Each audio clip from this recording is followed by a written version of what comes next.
welcome to this problem walkthrough. Today, we'll cover problem number 209, titled Minimum Size Subarray Sum. In this problem, we'll explore how to efficiently find the smallest subarray whose sum is greater than or equal to a given target. Let's dive in and break it down step by step. In this problem, you're given an array of positive integers called nums and a positive integer called target. The goal is to find the minimum length of a contiguous subarray within nums such that the sum of the elements in this subarray is greater than or equal to target. If no such subarray exists, we return 0. Let's look at an example to better understand this. Suppose nums is 2, 3, 1, 2, 4, 3, and target is 7. The output for this input is 2. This is because the smallest subarray that meets the condition is 4, 3. It has a length of 2 and its sum is exactly 7, which satisfies the requirement. Now, consider another example where nums is 1, 4, 4, and target is 4. In this case, the output is 1. Here, the subarray, 4, meets the condition with a sum of 4, and its length is the smallest possible, which is 1. Next, let's examine a situation where it's not possible to find any subarray that satisfies the condition. If nums is 1, 1, 1, 1, 1, 1, 1, 1, and target is 11, the output is 0. This happens because the sum of the entire array is only 8, which is less than 11, meaning no subarray can meet the required sum. Finally, let's consider the constraints and edge cases for this problem. The constraints specify that target can range from 1 to 10⁻⁹, and the length of nums can go up to 10⁻⁵, with each element in nums being between 1 and 10⁻⁴. Some key edge cases include when nums contains only one element. If that element is greater than or equal to target, the result is 1, otherwise, it's 0. Additionally, if the sum of all elements in nums is less than target, the result is 0. If there are multiple elements in nums that are individually greater than or equal to target, the result will be 1. For very large arrays, the solution must remain efficient and handle the input within these constraints. Let's start with the brute force approach. This method relies on examining all possible subarrays of the input array nums to determine if their sum meets or exceeds the given target. The intuition here is straightforward. For every possible starting index of a subarray, we iterate through all potential ending indices, calculate the sum of the elements in that range, and check if it satisfies the condition. If it does, we record the length of the current subarray and track the smallest such length across all possibilities. While this approach is simple and easy to understand, its major downside is its inefficiency. With nested loops required to evaluate the sums for all subarray combinations, the time complexity is n², which makes it impractical for large arrays. Additionally, it doesn't require any extra memory, so the space complexity is 1. However, the inefficiency stems from recalculating sums for overlapping subarrays, which results in significant redundant computations, especially as the size of nums grows to thousands or more. Now, the sliding window approach provides a much more efficient solution by addressing the inefficiencies of brute force. The key idea here is to use a dynamic window that adjusts its boundaries as we iterate through the array, thereby avoiding the need to recalculate sums for overlapping subarrays. We maintain 2 pointers, left and right, which mark the boundaries of the window. Initially, both pointers start at the beginning of the array. As we expand the window by moving the right pointer and adding the new element to a running sum, we check if the sum meets or exceeds the target. Whenever it does, we calculate the length of the current window and compare it to the minimum length found so far. At the same time, we shrink the window from the left by moving the left pointer and subtracting elements from the running sum. This process continues until the right pointer traverses the entire array. The beauty of this method lies in its linear time complexity of n, as each element is processed at most twice. It also uses constant space, making it highly efficient. By dynamically adjusting the window and reusing the running sum, this approach eliminates the redundant calculations of the brute force method and ensures optimal performance. The sliding window approach was chosen as the preferred strategy due to its combination of efficiency and simplicity. The crucial realization that shrinking the window from the left after meeting the target is the optimal way to explore smaller subarrays is what makes this method so effective. Unlike the brute force approach, which is computationally expensive with an n² complexity, the sliding window technique operates in n time, making it well suited for large input arrays. While the brute force method is easy to conceptualize, its inefficiency becomes a significant limitation for arrays with thousands of elements. In contrast, the sliding window approach strikes the perfect balance between clarity and performance. The breakthrough moment here is recognizing that maintaining a running sum and dynamically adjusting the window boundaries allows us to avoid recomputing sums for overlapping subarrays entirely. This insight not only simplifies the problem but also ensures we arrive at the optimal solution in an efficient manner. In this problem, we are tasked with finding the smallest contiguous subarray in a given array nums whose sum is greater than or equal to a target value target. If no such subarray exists, we return 0. To start exploring solutions, we can first consider a brute force approach. The idea here is to evaluate every possible subarray of nums and check if its sum meets the required condition. Specifically, we begin by initializing a variable min_length to infinity, which will keep track of the smallest subarray length found. Additionally, we determine the length of the array n, which helps us define the bounds for our iteration. The outer loop represents the starting index of a subarray, iterating from 0 to n1. This setup ensures that we systematically explore all potential subarrays starting from each position in the array. For each starting index in the outer loop, we then define an inner loop that represents the ending index of the subarray. This inner loop iterates from the starting index I up to n1, effectively constructing all possible subarrays beginning at I. For each pair of indices, I, j, we calculate the sum of the subarray nums, I, j plus 1. To do this efficiently, we use a temporary variable current_sum, initializing it to 0 and incrementally adding elements as we extend the subarray. Once the sum of the current subarray is computed, we check if it meets or exceeds the target.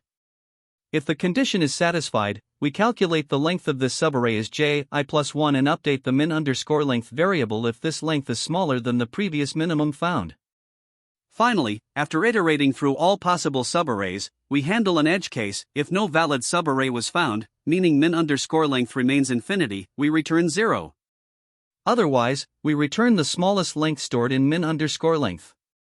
This brute force method works because it systematically evaluates all possible subarrays, ensuring that no valid solution is overlooked. However, it comes with significant computational costs. The nested loops result in a time complexity of O(n²), as we explore all pairs of starting and ending indices. Additionally, calculating the sum for each subarray introduces another O(n), leading to an overall time complexity of O(n³). The algorithm, however, is space efficient, using only O(1) additional space since no extra data structures are required. Despite its correctness, this approach becomes impractical for large input sizes, such as arrays with tens of thousands of elements. For these scenarios, more optimized approaches like the sliding window technique provide significant performance improvements. Temporary variables such as current_sum and min_length play a critical role in tracking intermediate results and the smallest valid subarray length efficiently. To better understand the brute force algorithm, let's walk through an example. Suppose we have nums equals 2, 3, 1, 2, 4, 3, and target equals 7. We start by initializing min_length to infinity. Beginning with the outer loop at I equals 0, we then explore subarrays using the inner loop. First, the subarray 2 has a sum of 2, which is less than 7. Extending the subarray to 2, 3, the sum becomes 5, still less than 7. Continuing to 2, 3, 1, the sum reaches 6, which is still insufficient. Finally, extending to 2, 3, 1, 2, the sum becomes 8, which meets the target. At this point, we calculate the length of this subarray as 4 and update min_length to 4. We repeat this process for other starting indices, ultimately finding that the smallest valid subarray has a length of 2. This result is returned as the output. To address the inefficiency of the brute force approach, we can consider optimizations like the sliding window technique. This method reduces the time complexity to O(n) by maintaining a dynamic window that adjusts its boundaries to meet the target condition. By avoiding redundant calculations, this approach is significantly faster. Another option is the prefix sum technique, which allows for quick subarray sum calculations using pre-computed values. However, this still requires evaluating all subarray pairs, leading to an O(n squared) time complexity. When optimizing, it's also important to handle edge cases carefully.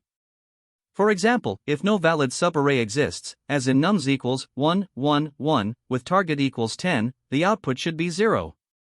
For single-element arrays that satisfy the condition, like nums equals 10 and target equals 10, the result is 1.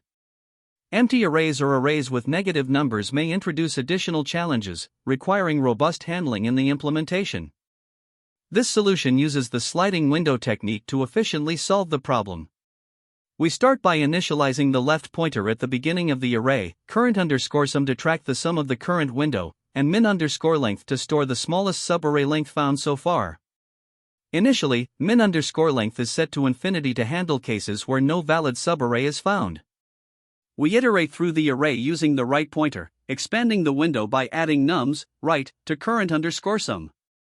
If current_sum becomes greater than or equal to the target, we enter the inner while loop. Inside this loop, we attempt to shrink the window from the left while maintaining the condition that current_sum is greater than or equal to the target. Each time we enter the loop, we update min_length to the smaller of its current value and the window size, right left plus 1. After updating, we subtract nums, left, from current_sum and move the left pointer to the right. When the right pointer has traversed the entire array, we check if min_length is still infinity. If it is, this means no valid subarray was found, and we return 0. Otherwise, we return min_length, which holds the smallest length of a subarray whose sum is at least the target. This is the Java implementation of the minimum size subarray sum problem, LeetCode number 209. The logic mirrors the Python solution, using a sliding window approach to find the smallest subarray whose sum is greater than or equal to the target. Key differences include Java-specific syntax, such as explicit type declarations and the use of integer.max_value instead of float, inf, for the initial min length value.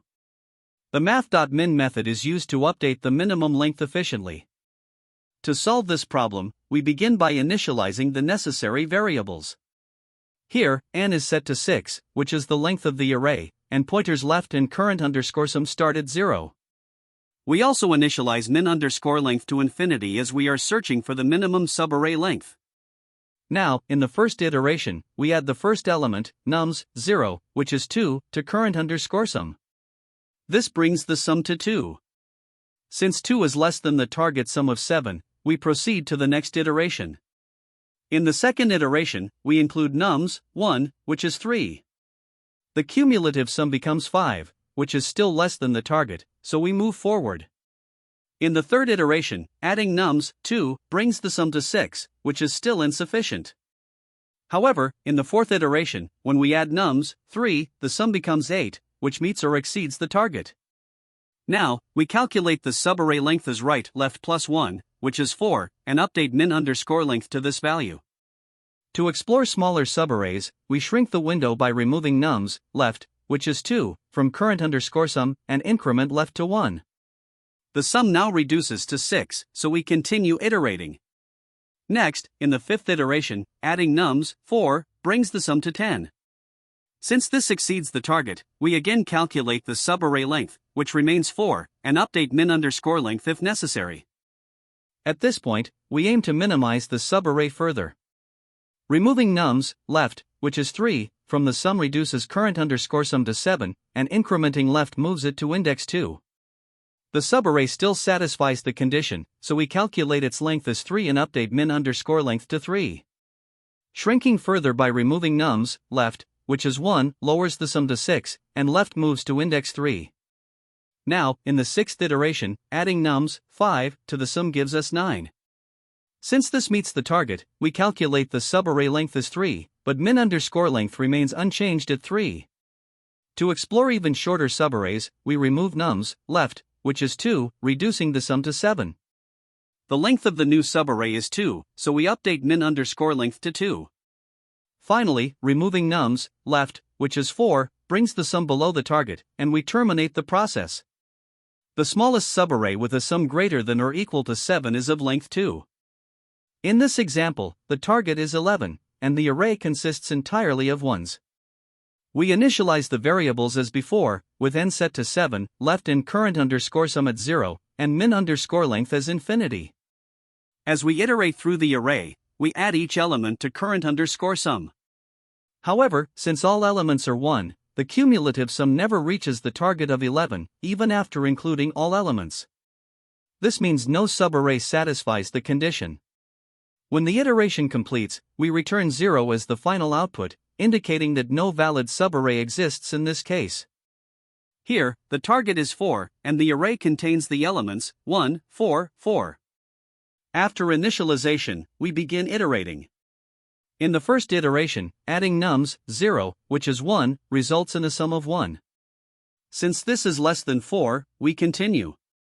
In the second iteration, adding nums, 1, increases the sum to 5, which satisfies the condition. We calculate the subarray length as 2 and update min_length to 2. Next, to check for smaller subarrays, we remove nums, left, which is 1, reducing the sum to 4. The subarray still meets the condition, so we calculate its length as 1 and update min_length to 1. Shrinking further by removing nums, left, which is 4, drops the sum below the target. In the third iteration, we add nums, 2, which is 4, bringing the sum back to 4. Calculating the subarray length again gives 1, but min_length remains unchanged. With no more elements to process, the smallest subarray with a sum greater than or equal to 4 is of length 1. The time complexity of this solution can be broken down step by step. First, the outer loop, which uses the right pointer, iterates through the entire array from start to finish. This means the for loop runs in linear time, or O(n). Then, we have the inner while loop, which is responsible for adjusting the left pointer whenever the current sum meets or exceeds the target. A key observation here is that the left pointer only moves forward, and it moves at most n steps over the course of the algorithm. This means that even though the while loop is nested inside the for loop, the total number of movements of the left pointer is also limited to O(n) for the entire algorithm. When we combine these two, the for loop and the while loop together result in at most 2n pointer movements, which simplifies to an overall time complexity of O(n). This efficiency is a major advantage of the sliding window approach. Now, let's discuss space complexity. The space complexity of this algorithm is determined by how much extra memory is used during execution.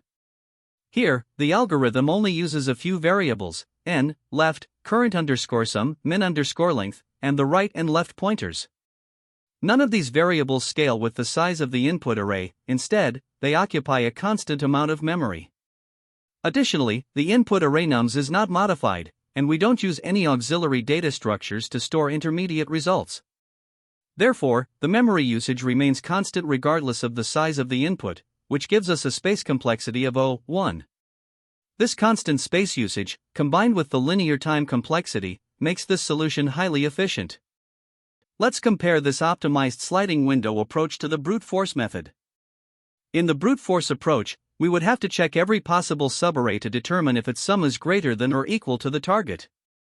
Generating all possible subarrays for an array of size n involves approximately O(n superscript 2) subarrays. For each subarray, we then calculate the sum, which can take up to O(n) time in the worst case for larger subarrays. This results in a total time complexity of O(n superscript 3) for the brute force method. In contrast, the sliding window approach avoids redundant calculations by dynamically adjusting the current_sum as we expand or shrink the window.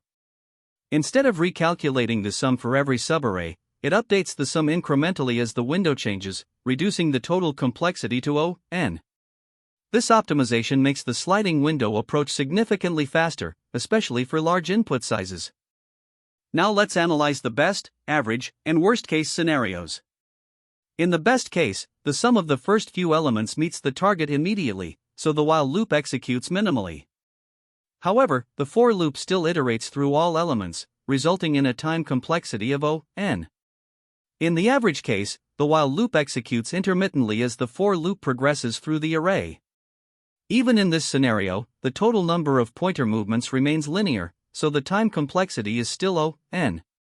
In the worst case, the while loop executes frequently because the array contains many small numbers, requiring the window to shrink repeatedly. Even then, the total pointer movements are at most 2n, leading to the same overall complexity of O(n).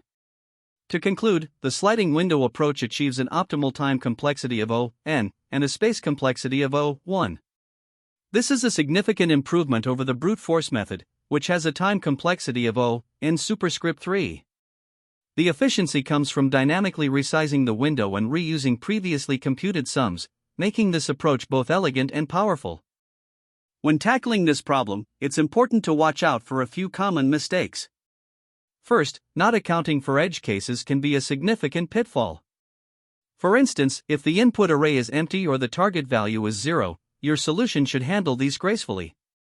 Forgetting this might lead to runtime errors, such as trying to access invalid indices. Another common issue is misinterpreting the problem requirements. For example, if the problem specifies that the subarray must be contiguous, assuming otherwise will result in an incorrect solution.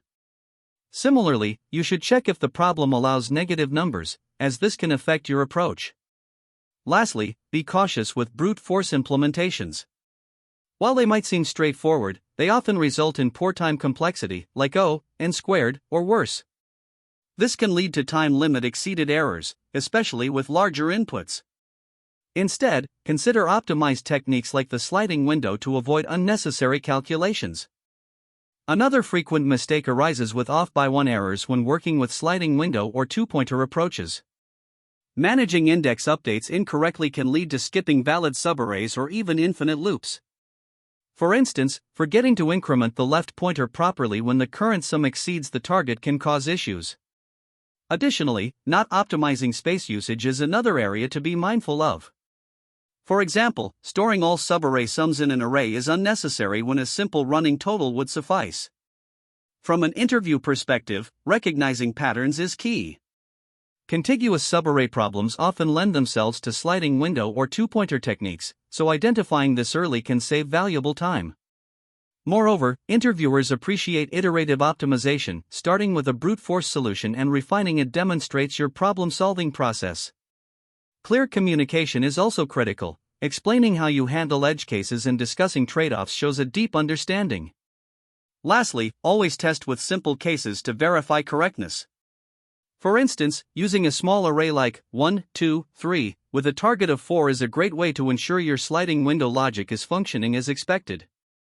This problem shares similarities with several others, so exploring related problems can help reinforce your understanding. For instance, the minimum size subarray sum problem itself focuses on finding the smallest subarray with a sum greater than or equal to a target. Another closely related problem is minimum window substring, which uses a sliding window approach to identify the smallest substring that contains all characters of another string. Similarly, the longest substring without repeating characters problem involves maximizing the length of a valid substring under specific conditions, again using sliding window techniques. Finally, subarray sum equals k is another variation, where the goal is to find subarrays with an exact sum. This problem is often solved using prefix sums, offering a different perspective on handling subarray problems. There are a few alternative approaches to solving this problem, each with its own trade-offs. The optimized sliding window method, for instance, uses two pointers and a running sum to maintain a valid window.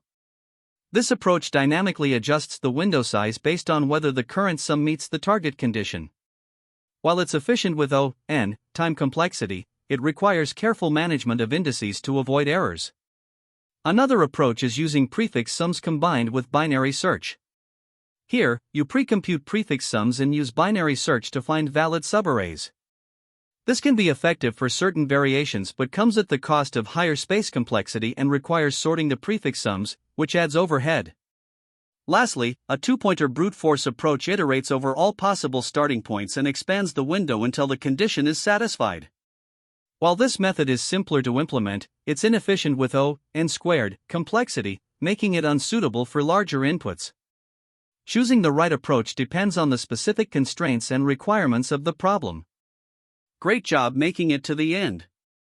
In this session, we covered problem number 209, including both brute force and optimized solutions. We discussed how the sliding window technique helps reduce the problem to O(n) complexity, making it both efficient and elegant. Thanks for watching, and don't forget to like, share, and subscribe for more coding tutorials. See you next time. That's the end of this tutorial. I hope you found this explanation helpful for understanding the solution to this LeetCode problem. If you enjoyed this content, please consider subscribing to the channel for more coding tutorials and solutions. Feel free to leave a like if this video helped you, and don't hesitate to comment with any questions you might have. Thanks for watching, and happy coding!